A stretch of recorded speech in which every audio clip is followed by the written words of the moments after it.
ভিডিওটি দেখার আগে সবার কাছে ছোট্ট একটি রিকোয়েস্ট করতে চাই। প্লিজ, প্লিজ, প্লিজ যারা ভিডিওটি দেখবেন সবাই একটা করে সাবস্ক্রাইব করে দিবেন। আপনাদের ভালোবাসা পেলে এমন ভিডিও আরও উপহার দিব। ভিডিওগুলো বানাতে অনেক কষ্ট হয়। আমি জানি ভিডিওটি অনেক মানুষই দেখবেন। প্লিজ একটা করে সাবস্ক্রাইব করে দিবেন। সবাইকে পুরো গল্পটি দেখার জন্য অনুরোধ রইল। আর যারা আমাকে ভালোবাসে তারা একটা করে লাইক করে দেখিয়ে দিবেন। Love you all. তো চলুন আজকের ভিডিওটি শুরু করা যাক।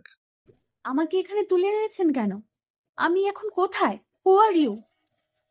কেউ কথা বলছেন না কেন? আমার চোখের বাঁধন খুলে দিন প্লিজ। এতক্ষণ যে কথা বলছিল সে আমাদের গল্পের নায়িকা রিয়া। ওই চুপ, কোনো কথা বলবি না। তোর সাহস কি করে হয় আমাকে রেখে অন্যজনকে বিয়ে করার? কে আপনি? আর আমাকে এইভাবে বেঁধে রেখেছেন কেন? প্লিজ আমার চোখের বাঁধনটি খুলে দিন। রিয়ার কথার মতো ছেলেটি তার চোখের বাঁধন খুলে দিল। এইবার বলেন কে আপনি? কি বলছো তুমি? আমাকে চিনতে পারছো না? রিয়া ছেলেটির দিকে ভালোভাবে তাকিয়ে দেখিয়ে অবাক হয়ে গেল, কারণ ছেলেটি আর অন্য কেউ না, সেটা হচ্ছে সজীব। তাদের বাসার পাশে তার বাসা। তার 1 ক্লাস সিনিয়র। তারা একই কলেজে পড়তো। দেখে পাগল পাগল লাগতো, আর কেমন যেন। তো তার বর্ণনা দিই। সে ছিল 6 ফুট লম্বা, ফর্সা, চুলগুলো বড় বড় আর চাপদাড়ি। তাকে দেখে যে কোনো মেয়ে ক্রাশ খাবে। কিন্তু সে এতদিন কোথায় ছিল? আজ রিয়ার বিয়ে, সেটাও কিভাবে জানলো? সেটাও রিয়া বুঝতেছে না। আপাতত এটুকু জানলে হবে। চলেন এখন গল্পতে ফিরি। আপনি? আর আমাকে এভাবে তুলে এনেছেন কেন? তোর সাহস কি করে হয় বিয়ে করার? কেন? আমি বিয়ে করতে পারবো না। আমি যেই ছেলেকে ভালোবাসি তার সাথে আমার বিয়ে হচ্ছে। এতে আপনার সমস্যা কোথায়? না, তার সাথে তোর কখনো বিয়ে হবে না। তোকে শুধু আমি ভালোবাসি, আর এটাই আমার সমস্যা, বুঝেছিস? কি বলছেন এসব? আজ আমার বিয়ে, আর আপনি এখন এ কথা বলছেন? আর আপনি তো একটা পাগল। আমি কখনোই আপনাকে ভালোবাসতে পারবো না। আসলে আমাকে পাগল বলার একটা কাহিনী আছে, সেটা পরে শুনলেই চলবে। কি, আমি পাগল? বলেই পেছন থেকে কি যেন একটা বের করলো। আর সেটা দেখে আমার গলা শুকিয়ে গেল। কারণ সজীবের হাতে যেটা ছিল সেটা হচ্ছে পিস্তল। তো কি বলছিলি? আমাকে ভালোবাসবি না? কখনোই না। আমি শুধু হৃদয়কে ভালোবাসি। কথাটা শোনার পর আমার চোখ আগুনের মতো লাল হয়ে গেল, আর হাতের পিস্তলটা নিয়ে রিয়ার সামনে বরাবর গুলি করলাম। গুলির আওয়াজ শুনে রিয়া চিৎকার করতে লাগলো। মনে করছে তাকেই গুলি করেছি, কিন্তু না, তাকে গুলি করিনি। তাহলে কাকে করলো সেটা দেখার জন্য রিয়া মাথা উঁচু করে দেখতে গেল। তখনই আমি রিয়ার গাল 2 হাত দিয়ে ধরে রিয়ার ঠোঁটে কিস করতে লাগলাম। রিয়া বোকার মতো হয়ে গেল। তার সাথে কি হচ্ছে এখনো বুঝতেই পারছে না। রিয়া আমাকে ছাড়ানোর চেষ্টা করছে, কিন্তু তার হাত বাঁধার কারণে সে পারছে না। আর এইদিকে আমি রিয়ার ঠোঁটে পাগলের মতো চুষে যাচ্ছি। প্রায় 15 মিনিট হয়ে গেছে, তাও তাকে ছাড়ছি না। রিয়ার ঠোঁট দিয়ে রক্ত বের হয়ে যাচ্ছে, তাও রিয়াকে ছাড়ছি না। রিয়া তো ভয় পেয়ে গেল, তার সাথে হচ্ছেটা কি। 30 মিনিট পর আমি রিয়ার ঠোঁট ছাড়লাম। রিয়া মাথাটা উঁচু করে আমাকে বলল, আপনি কি পাগল? আমার ঠোঁট দিয়ে রক্ত বের করে দিলেন। আচ্ছা আচ্ছা, সরি, চুপ করো, কোনো কথা হবে না। কিন্তু রিয়া সজীবের কোনো কথা না শুনে কান্না করেই যাচ্ছে। ওই চুপ! ধমক শুনে রিয়া চুপ হয়ে গেল, কোনো কথা বলবে না। ছি। আর সজীব রিয়ার রক্ত দেখে পাগল হয়ে গেল। ভালোবাসা মানুষটা যদি কষ্ট হয়, তাহলে কেউই ভালো থাকতে পারে না। তাই সজীবও পেল না। সজীব কি করবে বুঝতেই পারছে না। কি পরে এসেছো এইসব? হুম, অন্য কিছু পরে আসতে পারোনি? আজ আমার বিয়ে, তাই শাড়ি পরে আছি। ওই চুপ! আর একবার যদি বিয়ের কথা মুখে শুনি, খুন করে ফেলবো। আমার কথা শুনে ভয় পেয়ে আর কিছু বলল না। আমি রিয়ার ঠোঁটের দিকে এগিয়ে গেলাম। ওই কি করছেন আপনি? বললাম না, কোনো কথা বলবে না। রিয়া কিছু বলল না, কারণ সে জানে রিয়ার কোনো কথাই সে শুনবে না। তবে সজীবের গোষ্ঠী মনে মনে উদ্ধার করে দিচ্ছে। সজীব আর কোনো উপায় না পেয়ে তার শার্ট দিয়ে রিয়ার ঠোঁটে লেগে থাকা রক্ত সব মুছে ফেলল। রিয়া তো সজীবের কাণ্ড দেখে অবাক হয়ে আছে। রিয়া বলল, আচ্ছা, এইবার তো আমাকে ছেড়ে দিন। আমার বিয়ের সময় হয়ে যাচ্ছে। মা বাবাও আমাকে খুঁজছে। সেটা তো আর কখনো হবে না। মানে? মানে হচ্ছে আমি ছাড়া অন্য কারোর সাথে বিয়ে হবে না তোমার। বললেই হলো নাকি? আমি যেটা বলবো সেটাই হবে। প্লিজ আমাকে ছেড়ে দিন, আমার বিয়ের সময় পেরিয়ে যাচ্ছে। রিয়া মুখে বলছে কিন্তু মনে মনে অনেক খুশি, কারণ সে হৃদয়কে বিয়ে করতে চাচ্ছে না। বিয়েটা কার সাথে করবে? কেন? আমার বরের সাথে। কিন্তু সে তো নেই। নেই মানে? আমি তাকে উগান্ডায় পাঠিয়ে দিয়েছি। হোয়াট? হুম, তাকে আমি দেশের বাইরে পাঠিয়ে দিয়েছি। আর এমন কাজ করেছি যাতে সে আর দেশে আসতে না পারে। তাহলে এখন আমার কি হবে? বলেই রিয়া নেকা কান্না করতে লাগলো, কিন্তু মনে মনে অনেক খুশি হয়েছে। সেটা তো সজীবকে বুঝতে দেওয়া যাবে না। আচ্ছা, আমরা এখন কোথায়? বিশাল এক জঙ্গলের মধ্যে। কি? আমার অনেক ভয় লাগে জঙ্গল। আরে পাগলি, ভয় পাচ্ছ কেন? আমি তো আছি। সেটাই তো বেশি ভয়। কি বললে? না না, কিছু না। আমার অনেক খিদে লেগেছে, আমাকে খেতে দিন কিছু প্লিজ। এই জঙ্গলের মধ্যে খাবার কোথায় পাবো? সেটা আমাকে নিয়ে আসার সময় মনে ছিল না? আচ্ছা, ফল আছে, খাবে? হুম, তাড়াতাড়ি নিয়ে আসেন। হুম, বলেই আমি বাইরে চলে আসলাম। আর বাহিরে আসতেই বন্ধুদের সাথে দেখা। কিরে, কোথায় যাচ্ছিস? এই তো, একটু বাজারে যেতে হবে। তো তোরা কেমন আছিস? ভালোই, তোকে তো এখন দেখাই যায় না। কোথায় থাকিস? কোথায় আবার থাকবো? বাসায়। আমি কি বলছি, তুই পুকুরে থাকিস? আচ্ছা, বাদ দে সব, পরে কথা হবে। Okay bye. তারপর ওদেরকে বিদায় দিয়ে ফল কেনার জন্য সোজা বাজারে চলে গেলাম। আর এইদিকে রিয়া ভাবছে সে আজ কোন বিপদে পড়েছে। অন্য কোথাও হলে সে এতক্ষণ পালিয়ে যেত, কিন্তু এই জঙ্গলের জন্য যাবে না। কারণ রিয়া ছোটকাল থেকে জঙ্গল ভয় পায়। এইসব কথা ভাবতে ভাবতে দেখলো গুন্ডাটা চলে এসেছে। এই নাও। আমার তো হাত পা বাঁধা, কিভাবে খাবো? আমি কিভাবে বলবো? আচ্ছা, আমার হাতের বাঁধন খুলে দেন। কখনো না। আজব তো, তাহলে আমি কিভাবে খাবো? আচ্ছা, আমি খাইয়ে দিচ্ছি। অনেক ক্ষুধা লেগেছে, তাই কিছু বললাম না। দেন। কিন্তু কিছুক্ষণের মধ্যেই রিয়ার ক্ষুধা মিটে গেল সেই গুন্ডাটার কাণ্ড দেখে, কারণ সে তার ঠোঁটে করে আপেল নিয়ে রিয়ার বরাবর আসতেছিল। ওই ওই থামেন, আমি খাবো না। কেন? আমার খিদে নেই। ও আচ্ছা, ঠিক আছে, আমি একাই খাই। বলেই গুন্ডাটা আমার সামনে থেকেই খেতে লাগলো। কি যে করি, খিদেও লেগেছে অনেক। আর গুন্ডাটা যেভাবে দিতে চাচ্ছে, সেটা আমি মরে গেলেও খাবো না। আর এদিকে সজীব খেয়ে রিয়ার থেকে একটু দূরে বসলো। রুমের মধ্যে মোমবাতির আলো জ্বলার কারণে ঠিকভাবে দেখতে পাচ্ছে না গুন্ডাটা কোথায়। কিছুক্ষণ পরে তার জ্বালায় থাকতে না পেরে রিয়া ওই হ্যালো মিস্টার, কোথায় আপনি? আজব তো, কোথায় গেল? অন্ধকার রুমে আমার ভয় করছে। হ্যালো, আমার কথা কি শুনতে পাচ্ছেন? কেউ কথা বলছে না। রিয়া এবার ভয় পেয়ে কান্না করতে লাগলো। রিয়ার কান্না শুনে পাশের রুম থেকে সজীব দৌড়ে তার কাছে আসলো। কি হয়েছে পাগলি, তুমি কান্না করছো কেন? কান্না করছি কেন সেটা জানেন না? ও, তোমার ক্ষুধা লেগেছে, তাই তো? হুম। দিব, তবে সেই আগের ভাবেই। ক্ষুধার জ্বালায় আর কিছু বললাম না। দেন। আমি তো মহা খুশি। তারপরে দেখলাম গুন্ডাটা তার মুখে একটা আপেল নিয়ে আমার কাছে এগিয়ে আসলো। ক্ষুধা লাগার কারণে আমিও কিছু বললাম না। ও একেবারেই আমার ঠোঁটের বরাবর চলে এসেছে। আর উপায় না পেয়ে আমি তার ঠোঁটের কাছে গিয়ে আমার ঠোঁট দিয়ে আপেলটাকে কামড় দিলাম। আপেলটা কামড় দেওয়ার সময় আমার ঠোঁটের সাথে ওনার ঠোঁট লেগে গেল। এভাবে 4টা আপেল খেলাম। পৃথিবীতে এইভাবে কেউ আপেল খেয়েছে কিনা সেটা আমি জানি না, তবে আজ আমি এই গুন্ডার কাছ থেকে শিখলাম। থ্যাঙ্কস, কেন? এমন একটা স্পেশাল মুহূর্ত দেওয়ার জন্য। শালা লুচ্চা, একা একটা মেয়েকে পেয়ে সুযোগের সদ্ব্যবহার করে নিলি। কিছু কি বললে? কই? কি- কিছু না তো। আচ্ছা, তুমি বসো, আমি ফ্রেশ হয়ে আসি। ফ্রেশ হবেন মানে? ও সরি, তোমাকে মিথ্যে বলেছি। আমরা এখন আমার বাসায় আছি, কোনো জঙ্গলে নেই। কি? আমার সাথে এত বড় মিথ্যা কথা বলেছেন? আগে জানলে আমি তখনই পালিয়ে যেতাম।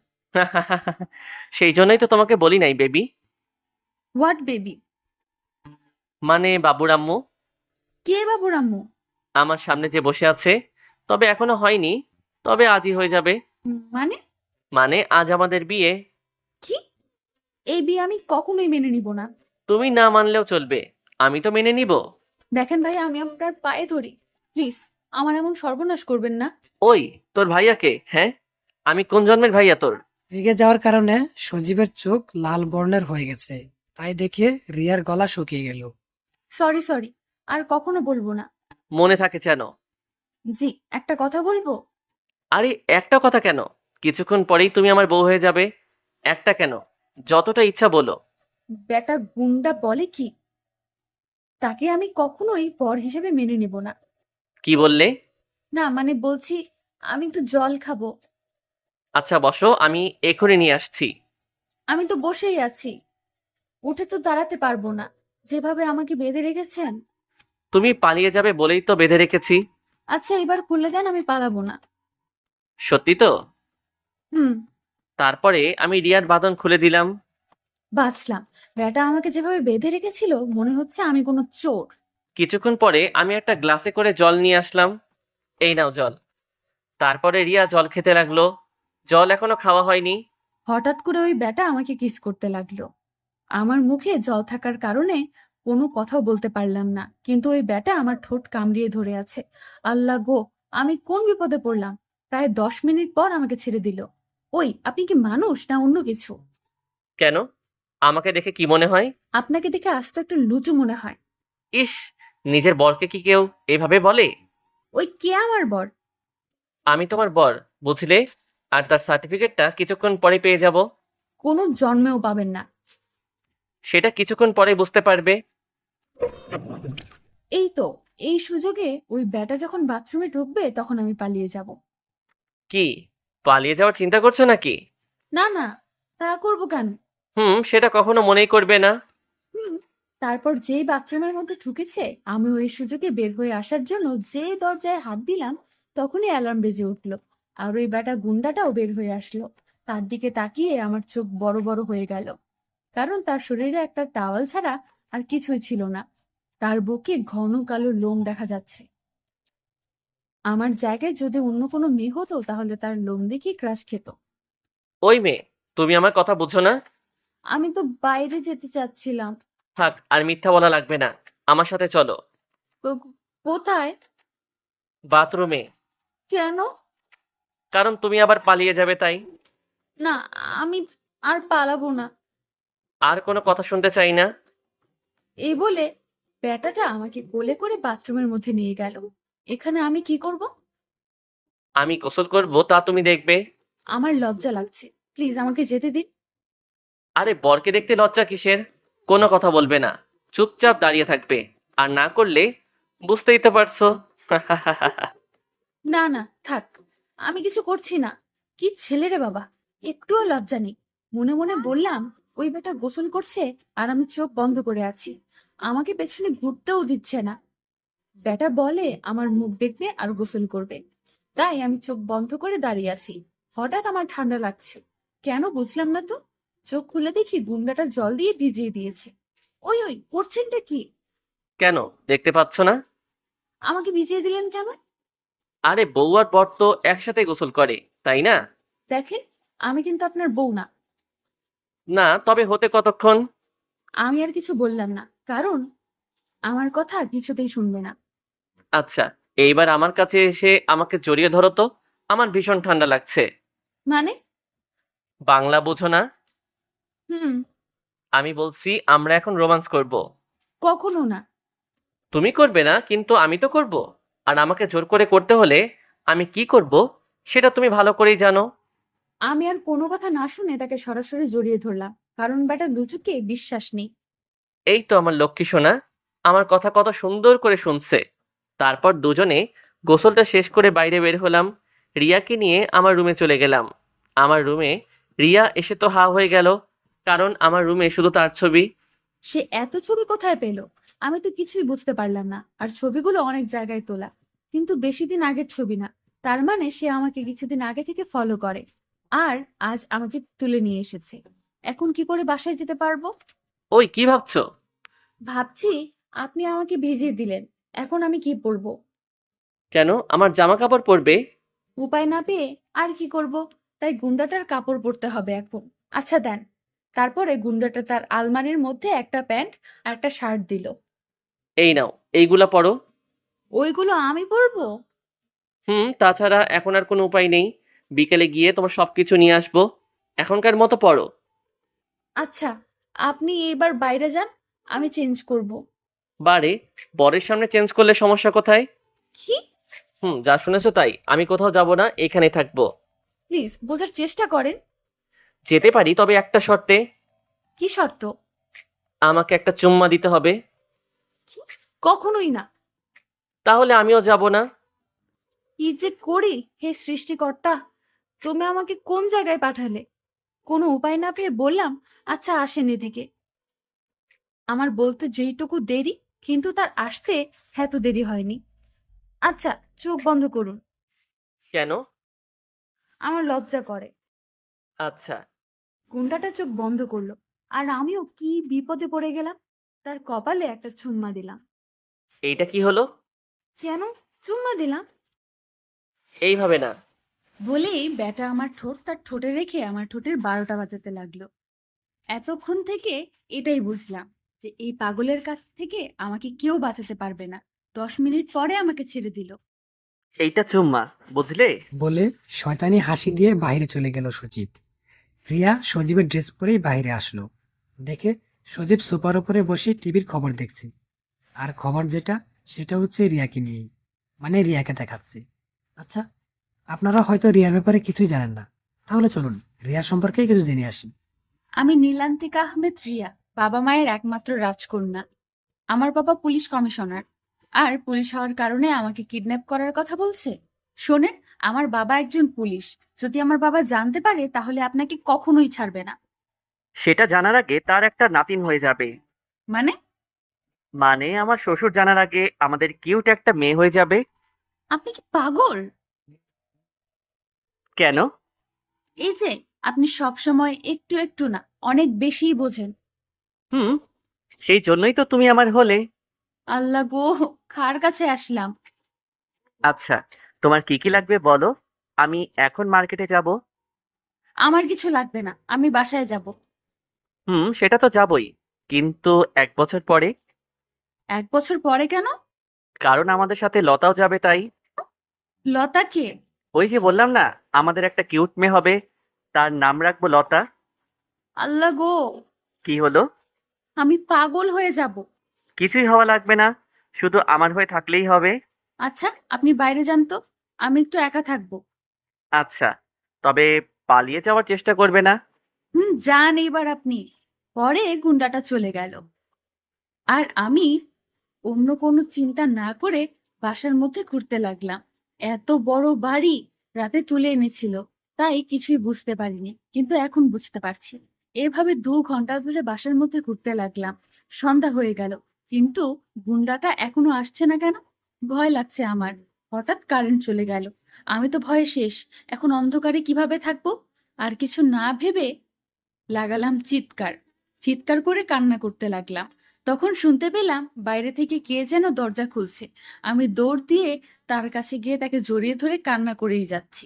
এই রিয়া, রিয়া, কি হয়েছে তোমার? কান্না করছো কেন? তার কথা শুনে বুঝলাম এটাই সেই গুন্ডা। ওই, কি হয়েছে তোমার? আপনি সেই কখন গেছেন? আমার একা বাসায় থাকতে ভয় লাগে। সেটা আমাকে আগে বলবে তো। আমি কোনো কিছু বললাম না। আচ্ছা চলো ভিতরে এখন। তারপরে দুজনে ভিতরে চলে আসলাম। এই দেখো, তোমার জন্য কত কিছু নিয়ে এসেছি। আমার কিছুই লাগবে না, আমি বাসায় যাব।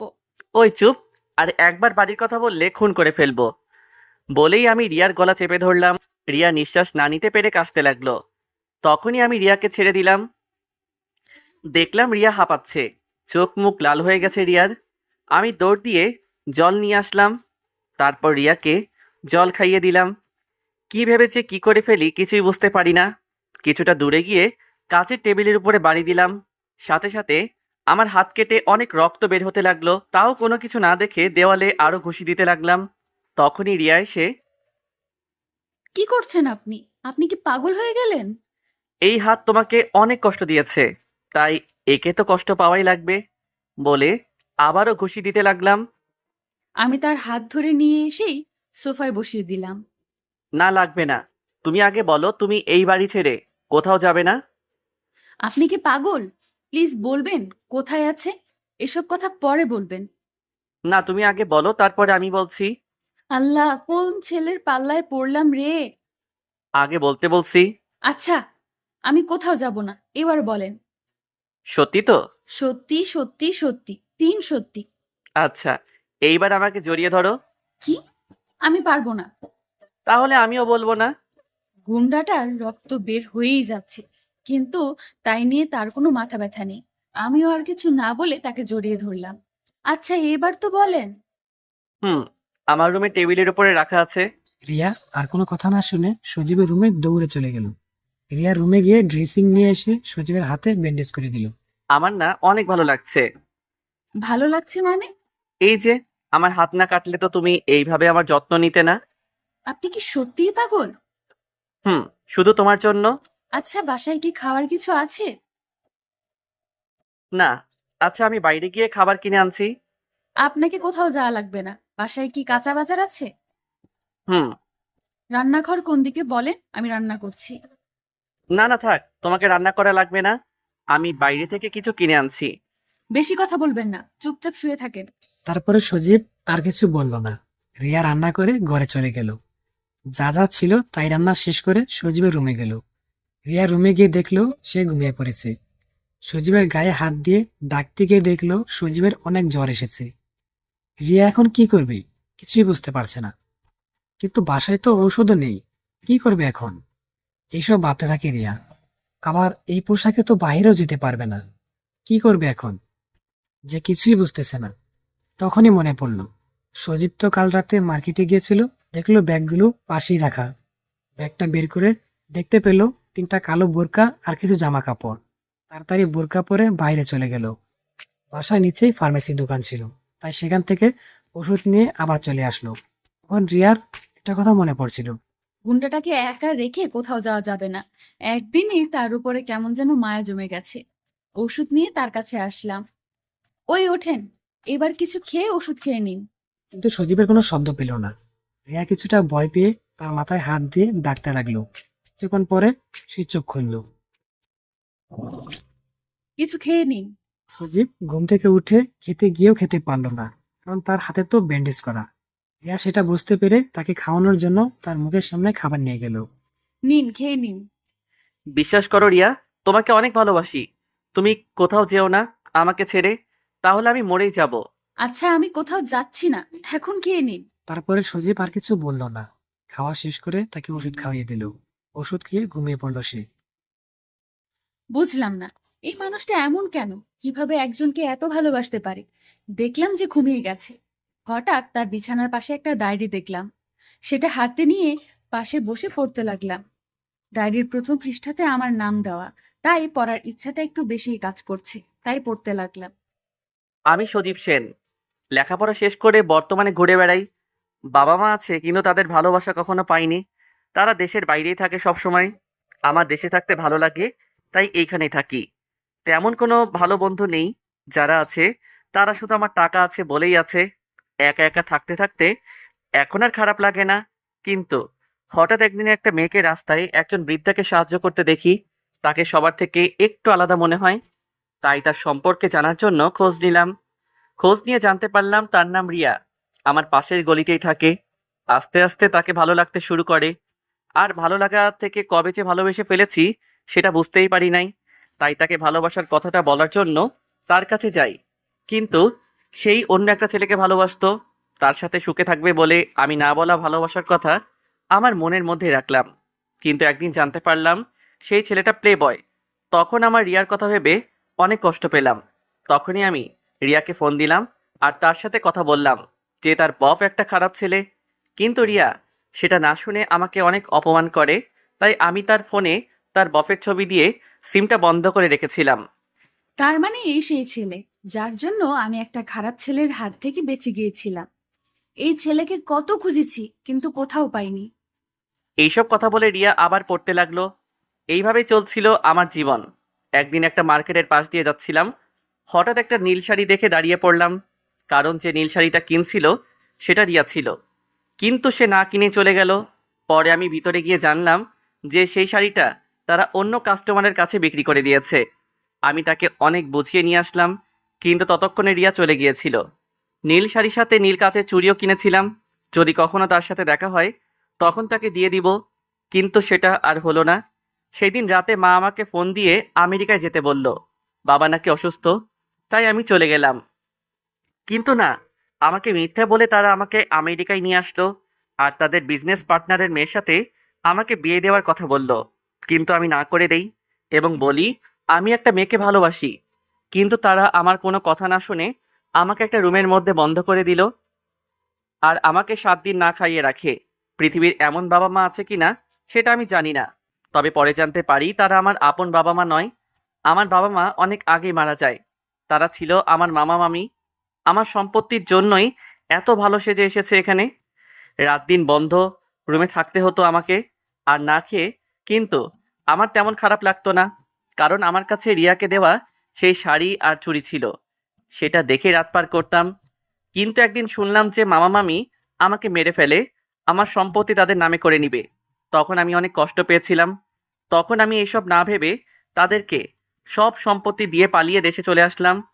যে দেশে কেউ না থাকুক, রিয়া তো আছে, তার সাথে সারা জীবন কাটিয়ে দিতে পারবো। কিন্তু দেশে এসে শুনি রিয়ার নাকি আজ বিয়ে। তখনই মরে যেতে ইচ্ছা করছিল, যে যার জন্য এত কিছু ছেড়ে চলে আসলাম সেই আজ অন্য কারো হয়ে যাচ্ছে।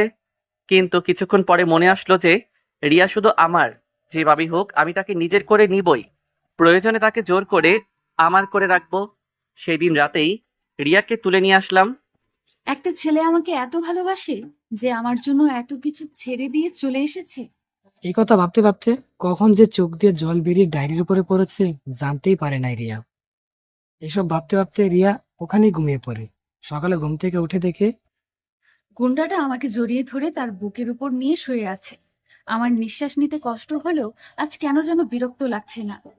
তার পাগলামিগুলো আজ কেন যে ভালো লাগছে, কিন্তু কেন লাগছে সেটা বুঝতে পারছি না। আমি ওঠার চেষ্টা করলেও পারছি না। কি যে করি এখন? অনেক কষ্ট করে বের হয়ে চলে আসলাম। আর এইদিকে সজীব ঘুম থেকে উঠে দেখে রিয়া নেই। আর তখনই এক লাফ দিয়ে উঠে পড়ে। সারা রুমে খুঁজতে থাকে, কিন্তু কোথাও পায় না। তারপরে ছাদে যায়, কিন্তু কোথাও পায় না। বারান্দায়, রান্নাঘরে, টিভির রুমে, কোথাও গিয়ে পায় না। সজীব প্রায় পাগলের মতোই হয়ে যায়। মাথা নিচু করে টেবিলের পাশে বসে পড়ে। তখনই বাথরুম থেকে কিসের যেন শব্দ শুনতে পেল। সে তখনই বাথরুমের কাছে গিয়ে শাওয়ারের শব্দ শুনতে পেল। রিয়া, জি, কিছু বলবেন? বাইরে আসো তাড়াতাড়ি। সজীবের কথার মতো রিয়া বাহিরে আসলো। রিয়াকে দেখে সজীব জড়িয়ে ধরল আর গালে কপালে চুমু দিতে লাগলো। আর এমন ভাবে জড়িয়ে ধরেছে যেন রিয়াকে তার কাছ থেকে কেউ কেড়ে নিয়ে যাবে। আর রিয়াও সজীবের সাথে সায় দিতে লাগলো। আর এদিকে সজীব কান্না করছে। কই, আপনি কান্না করছেন কেন?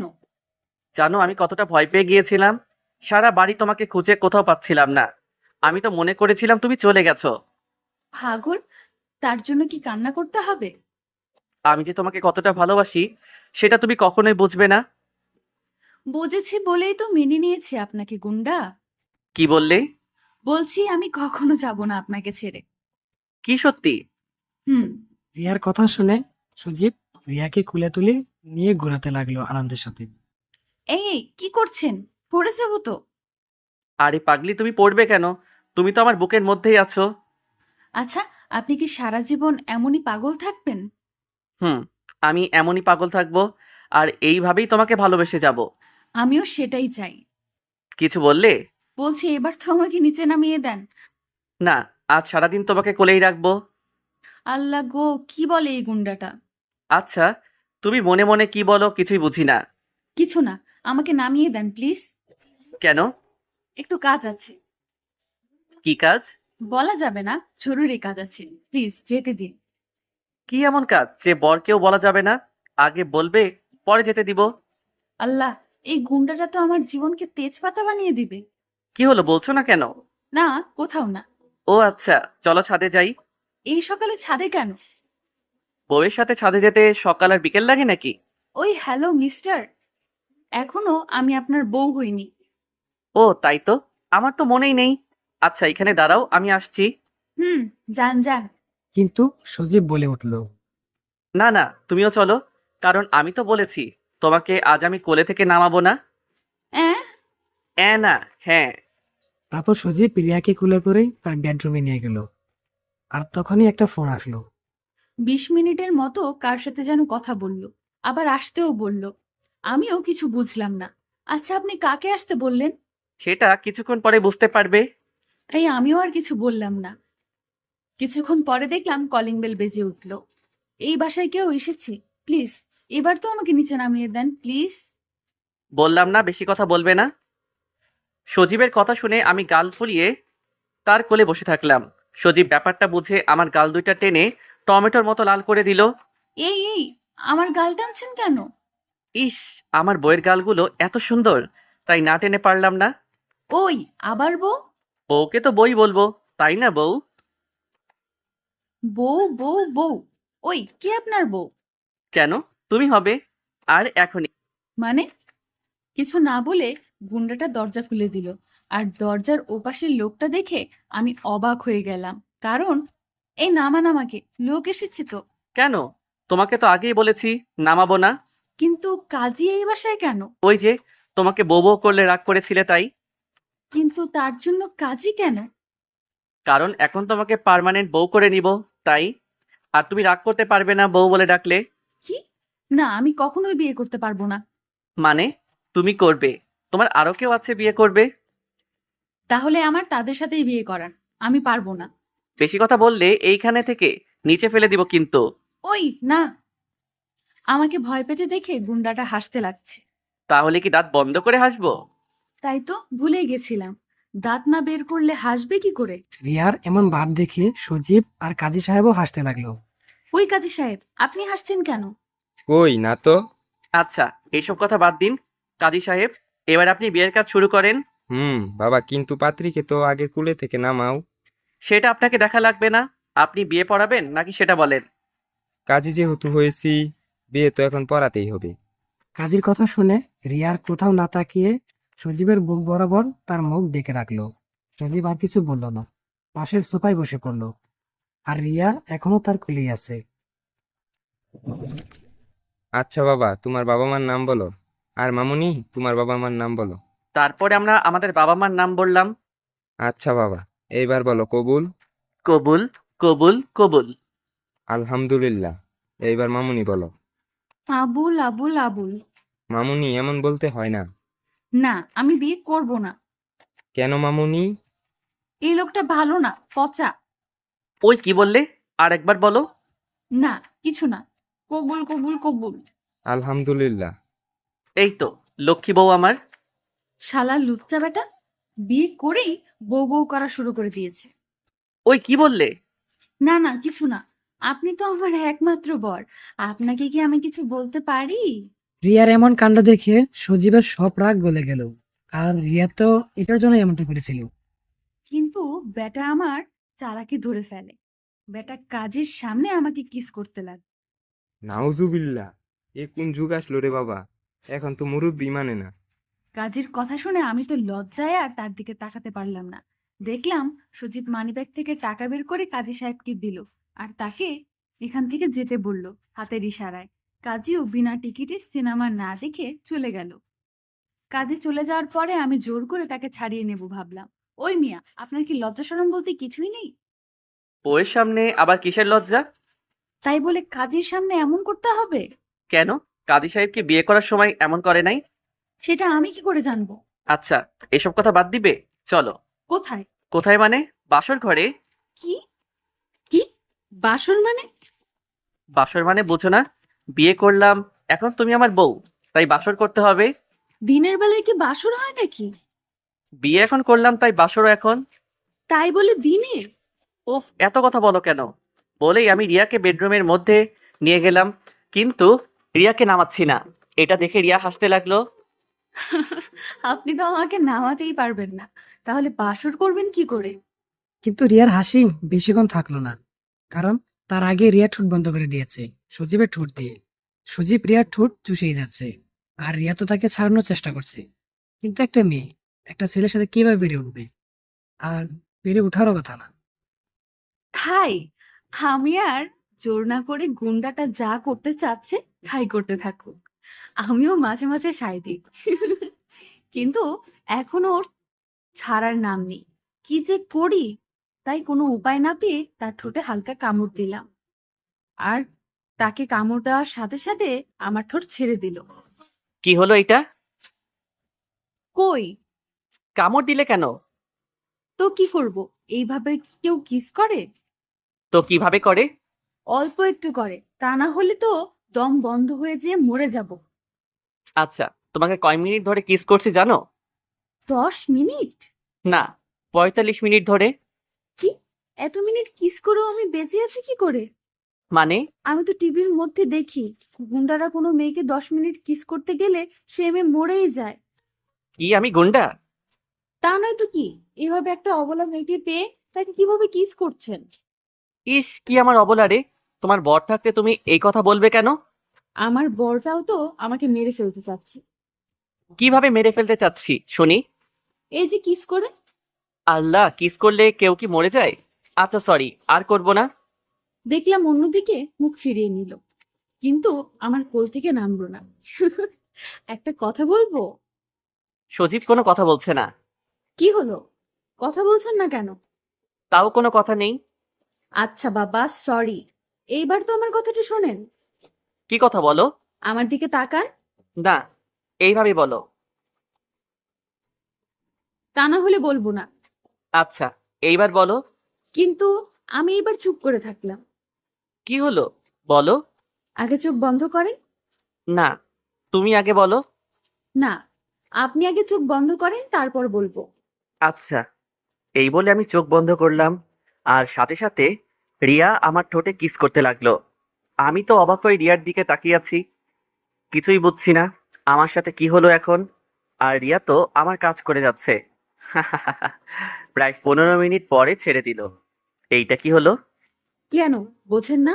সব তো আমার মাথার উপর দিয়ে গেল। আচ্ছা থাক, কিছু বোঝা লাগবে না। তবে এটা জেনে রাখেন, আমিও পারি। ইস, তাই নাকি? হুম। তবে এটা দারুণ ছিল। কোনটা? এই যে এত সুন্দর মিষ্টিটা। লজ্জা লাগে না বুঝি আমার? বলে আমার বুকের মধ্যে মুখ লুকালো। ইস, আমার বউটার তো দেখি অনেক লজ্জা। সেটা তো হবে, সব মেয়েদের লজ্জা থাকে। তাই নাকি? জানতাম না তো। আপনি এসব জানবেন কি করে? আপনি তো শুধু... আমি শুধু কি? না না, কিছু না। আমি শুধু ঠোঁট তোমার চিনি, তাই তো? হ্যাঁ? এই বেটা ভূত নাকি? আমার মনের কথা কিভাবে জানলো? কিছু বললে? না। ও, আচ্ছা। এভাবেই তাদের দিনটা পার হলো।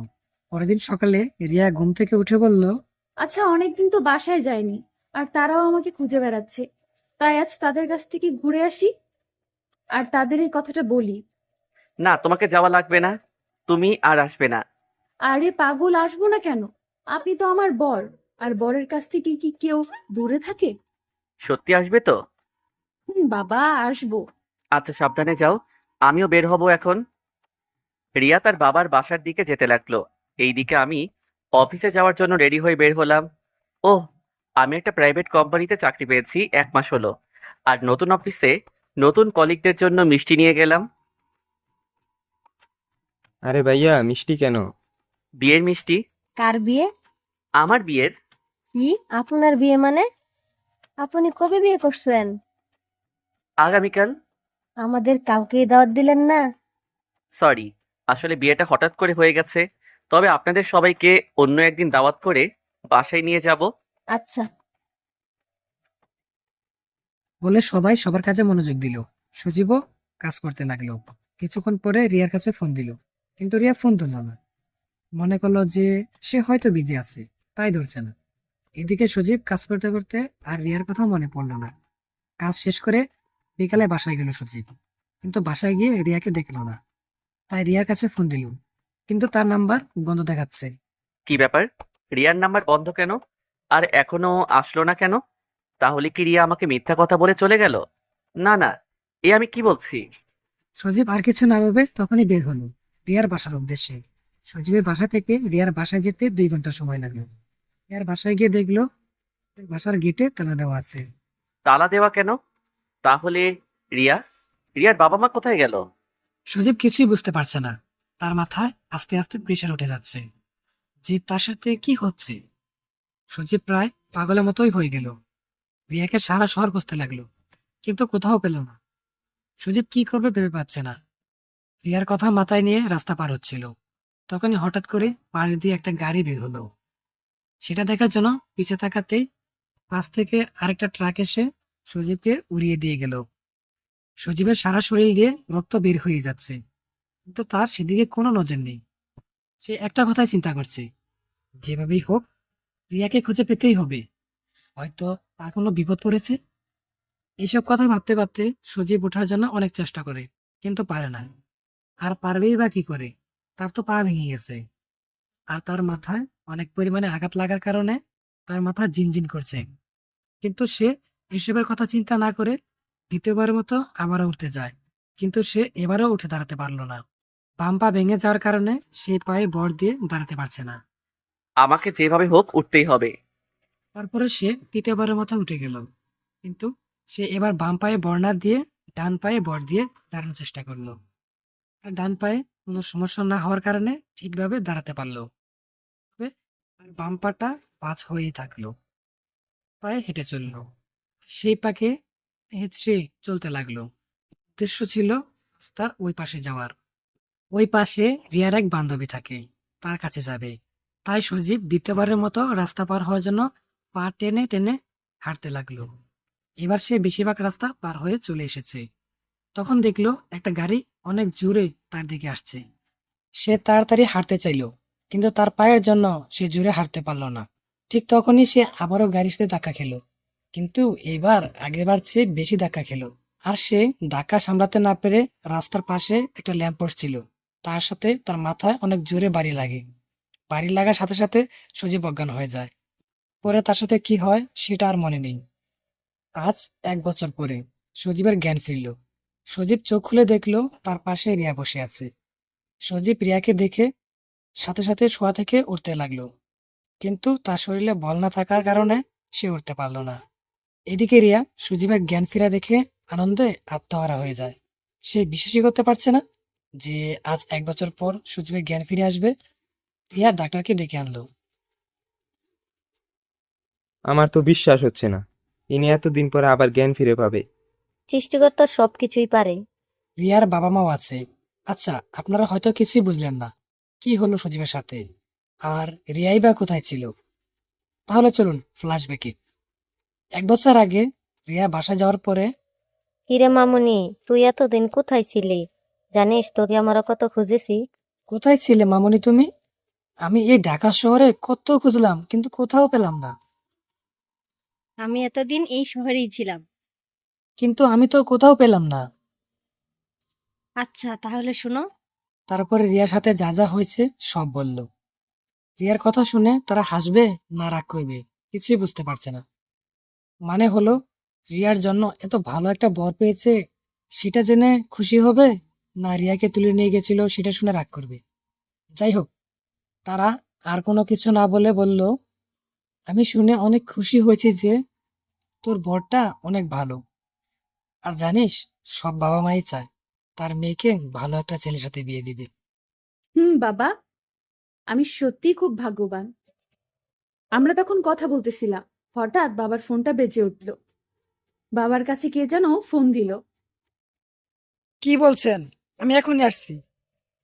বাবা, কি হয়েছে? তারপরে বাবার কথা শুনে আমি তাড়াতাড়ি, বাবার এক বন্ধুর অ্যাক্সিডেন্ট করে, তাই শুনে আমরা তাড়াতাড়ি বের হয়ে যাই। আর তাড়াহুড়ো করে গাড়িতে ওঠার সময় আমার ফোনটা কোথায় পড়ে গেল বুঝতেই পারিনি। পরে সজীবের কাছে ফোন দিতে যেতে ফোনটা আর খুঁজে পাইনি। আর সজীবের নাম্বার মনে না থাকার কারণে ফোনও দিতে পারি নাই। তাই ভাবলাম কাল সকালে তার সাথে কথা হবেনি। কিন্তু এই একটা দিনের জন্য আমার জীবনে এমন একটা দিন নেমে আসবে সেটা আমি কখনোই ভাবতে পারি নাই। আমরা হাসপাতাল থেকে রাত 9টার দিকে বাসায় যাচ্ছিলাম, তখন দেখলাম রাস্তার উল্টো পাশে একটা ছেলে গাড়ির সাথে ধাক্কা খায় আর ল্যাম্প পোস্টের সাথে বাড়ি খেয়ে নিচে পড়ে। সেটা বাবা দেখে তাড়াতাড়ি গাড়ি থামায়। কি হয়েছে বাবা? ওইখানে একটা ছেলে অ্যাক্সিডেন্ট করেছে। তারপরে আমরা সেইখানে যাই, আর গিয়ে যা দেখলাম তাতে করে আমার মুখ দিয়ে আর কোনো কথা বের হচ্ছে না। আমি পড়ে থাকা ব্যক্তিকে জড়িয়ে ধরে কান্না করতে লাগি, কারণ মাটিতে পড়ে থাকা ব্যক্তিটা আর কেউ না, আমার সজীব।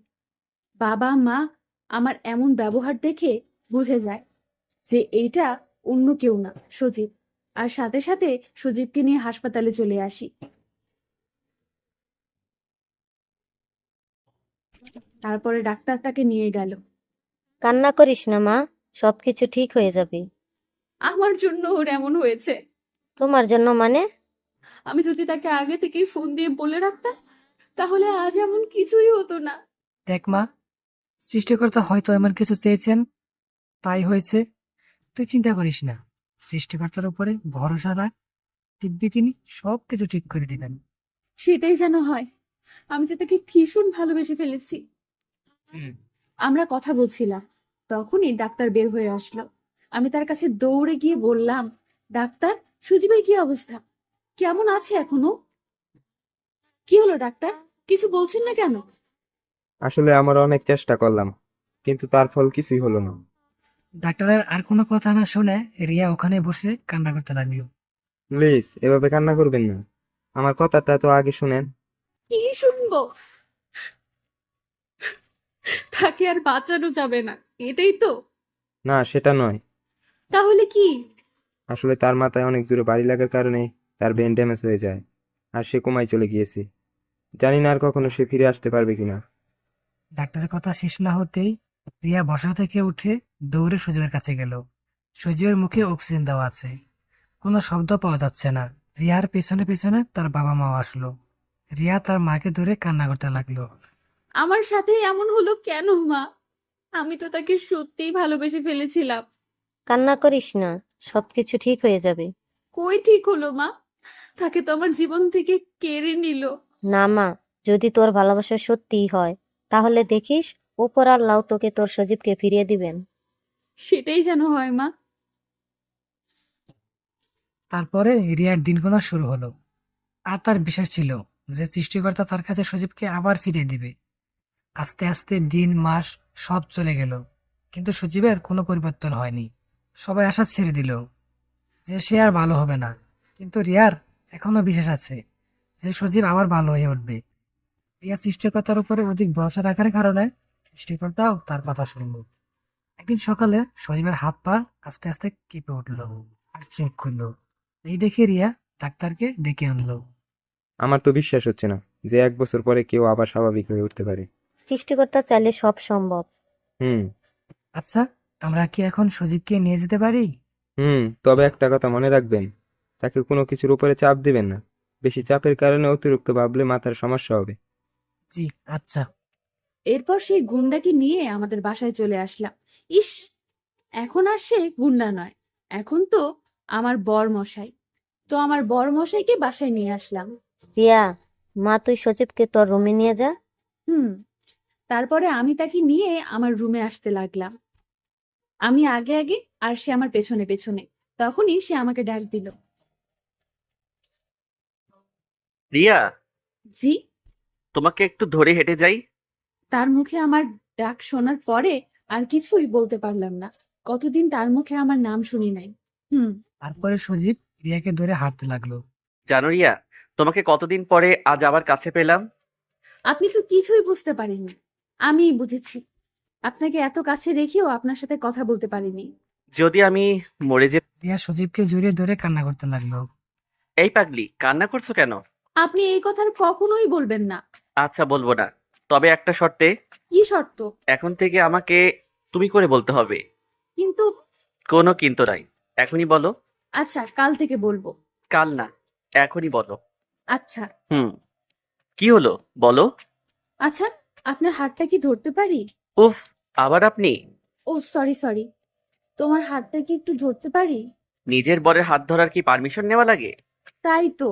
রিয়ার এমন কাণ্ড দেখে সজীব হাসতে লাগলো। তুমি হাসছো কেন? এই যে, আগে রিয়াকে দেখে। আগের রিয়া মানে? আমার বাসায় যে রিয়া থাকতো, ভয়ে ভয়ে। সেটা তো আপনার বাসা ছিল। সরি সরি, তোমার বাসা। কিন্তু এখন তুমি আমার বাসায় আছো। তুমি কিছুই করতে পারবে না, আর আমাকেও ভয় দেখাতে পারবে না। তাই নাকি? হুম। রিয়াকে আর কিছু বলতে না দিয়েই সজীব রিয়াকে কুলে তুলে নিল। এই এই, কি করছো? ছাড়ো, পড়ে যাবো তো। কেন পড়ে যাবে কেন? ডাক্তার তোমাকে বেশি কথা বলতে নিষেধ করলো না? আর তুমি আমাকে কোলে নিয়েছো, তোমার কষ্ট হবে তো। হুম, কিন্তু ডাক্তার তো আর বলে নাই নিজের বউকে কোলে নেওয়া যাবে না আর বউয়ের সাথে রোমান্সও করা যাবে না। আল্লাহ গো, কি ছেলে আমার কপালে দিলে। কেন, কি হয়েছে? এটা আমার বাসা। তো কি হয়েছে? আমাকে দেখে ভয় তো পাও একটু। আবার হাসছো? হাসবো না তো কি করব? আচ্ছা প্লিজ, তুমি আর বেশি কথা বলো না। আচ্ছা, কথা বলবো না, কিন্তু মুখে বলা বাদে অন্য কিছু করব। অন্য কিছু মানে? আচ্ছা, তোমার রুম কোথায়? এখনো তো পৌঁছালাম না। ওই যে, এটাই আমার রুম। আচ্ছা, ভিতরে চলো। হুম। বাবা, এত সুন্দর রুম! কেন, তোমার পছন্দ হয়নি? হুম, তবে একটা জিনিস বাদে। কি সেটা? তুমি। মানে? মানে, এত সুন্দর রুমে তোমাকে দেখতে পেতনির মতো লাগছে। কি বললে? আচ্ছা, তোমার নীল শাড়ি আছে? হুম, কিন্তু কেন? আচ্ছা, এখনই বের করো। আচ্ছা। বলে রিয়া নীল শাড়ি বের করে আনলো।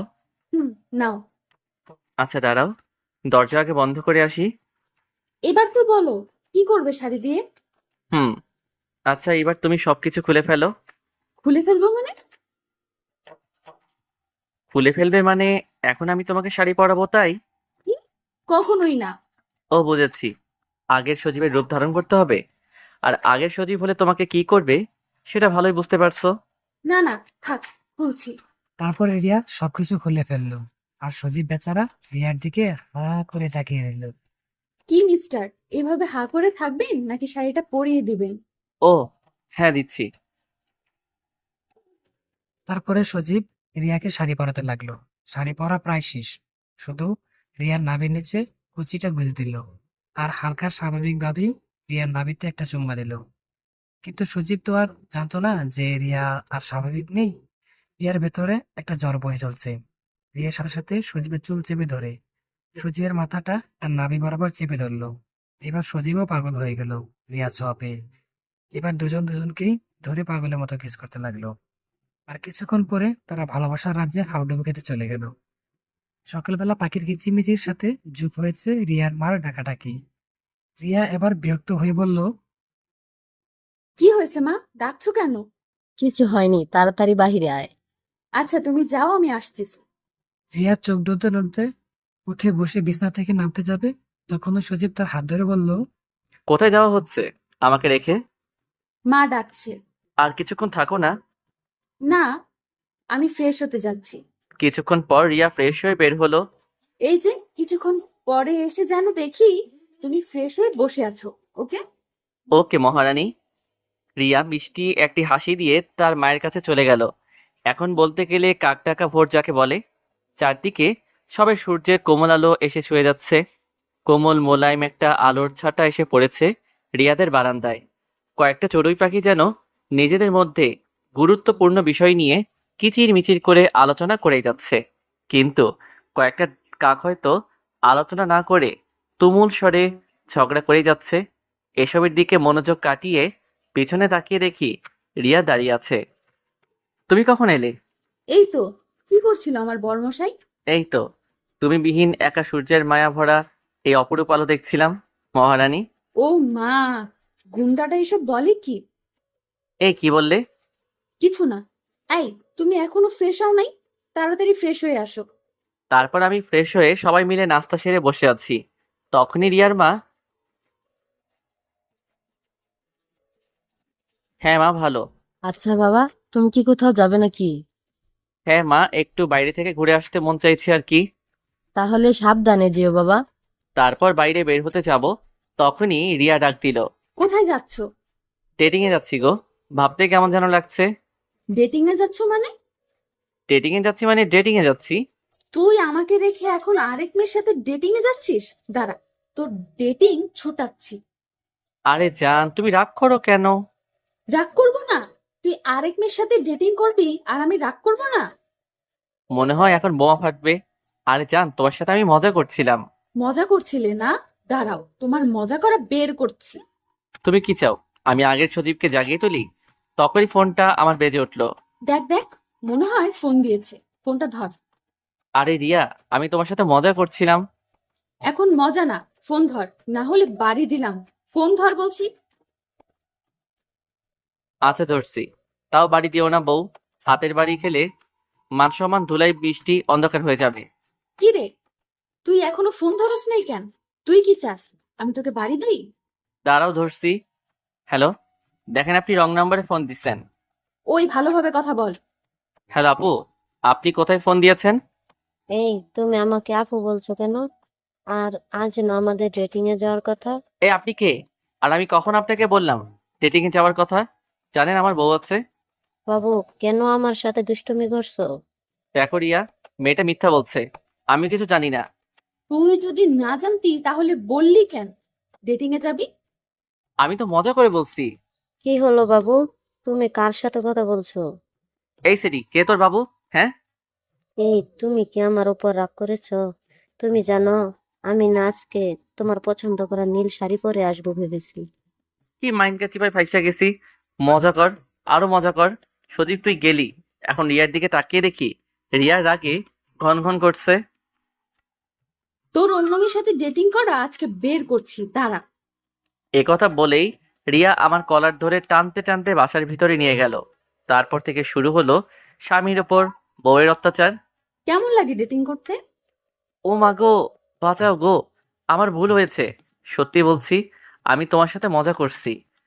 তখনই একটা মেয়ে আসলো আর বলল, কেমন লাগলো দুলাভাই? কেমন লাগলো মানে? মিথ্যা বলে লাভ নাই, সবই সত্যি দেখেছি। তার মানে তুমি সবই রেখেছো?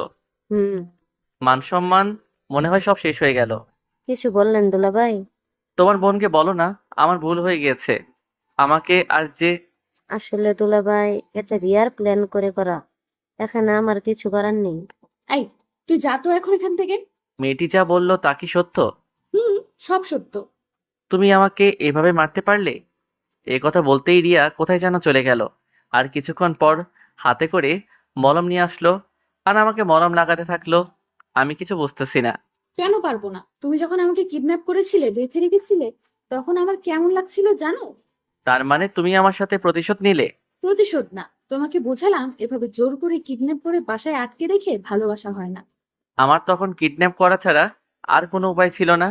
প্যান্টটা খুলো। প্যান্ট খুলবো? কি বললো এসব? প্যান্টটা খুলতে বলছি, খুলো। প্যান্ট করে কি করবে শুনি? আমি কি আমার বাবুটাকে কষ্ট দিতে পারি? তাই একটু মলম লাগিয়ে দিই। না থাক, লাগবে না। কেন লাগবে না? অবশ্যই লাগবে। আমার ব্যথা নেই।